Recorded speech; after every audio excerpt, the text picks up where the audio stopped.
Hey, this is Tony with Salt Strong, and we're going to be talking about which hooks and lures you should use a loop knot with and which ones you really don't have to use a loop knot.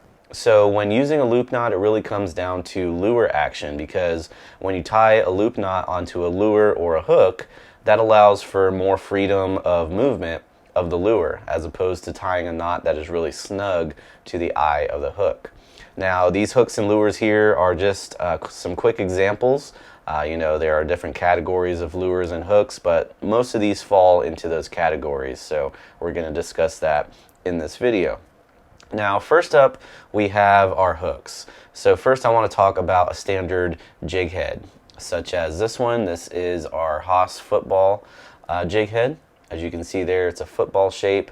Now, whenever you have a jig head, it's ideal to use a loop knot, because that allows for freedom of movement of the lure, so you get more action out of your lure as you're retrieving it. And same thing with a weedless hook, such as our Haas Helix hook. These are weighted hooks with a spring on there, and you would just tie that loop knot onto the eye of the hook. That way it allows for more freedom of movement. Now, a good example of a type of hook where you don't really need to use a loop knot is going to be like a weedless sort of jig head style like this, where it's sort of like a swing jig.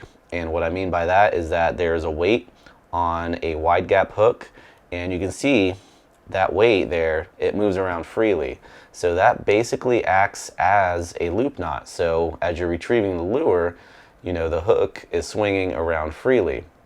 So with this type of hook, you can tie a knot snug to the eye of that jig head. And then as far as lures go, with hard baits such as topwaters, twitch baits, any type of lure like that, I prefer to use a loop knot, because with most of these lures, you're going to be wanting a side-to-side motion or a walk-the-dog sort of motion or a twitching motion. So you definitely want to have that freedom of movement.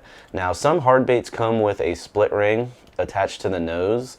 If that's the case, you can tie a knot snug directly to that split ring, because a split ring will act sort of like a loop knot again. But with the split ring, it's going to weigh down that knot, so when your lure's at rest, that knot is going to hang straight down pretty much immediately because of the weight of the split ring, and that can cause your hook to foul up on your leader and things like that. So what I prefer to do is take the split ring off and then tie a loop knot directly to the eye of the lure. Now, one exception with loop knots on hard baits is if you do find yourself still getting fouled up on the front hook, I would tie a knot snug directly to the eye of the lure.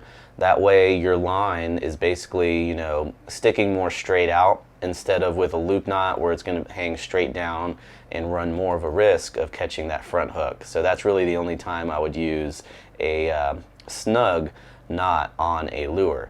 Also, loop knots have a lower breaking strength than a knot that is snug to the eye. So if you're looking for strength, if you're fishing really heavy cover, I would definitely go with a snug knot, whether you're using lures or if you're using any type of hooks. And then the last lure that I have to show here is a spoon. Now, spoons typically come with a split ring on there, as you can see, and that again basically acts as a loop knot. Now, I really wouldn't recommend taking the split ring off of these, because the eye of a spoon can be pretty sharp, and that can cut your line very easily if you do hook into a fish.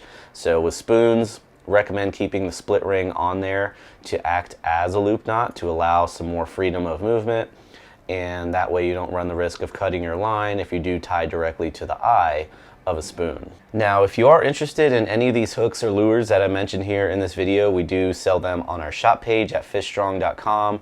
And keep in mind, if you are one of our insider members, you do get an exclusive discount on all tackle on our shop page, so definitely be sure to take advantage of that. And if you're not an insider, you're really missing out on some great deals to help you save money on tackle, so definitely be sure to check that out.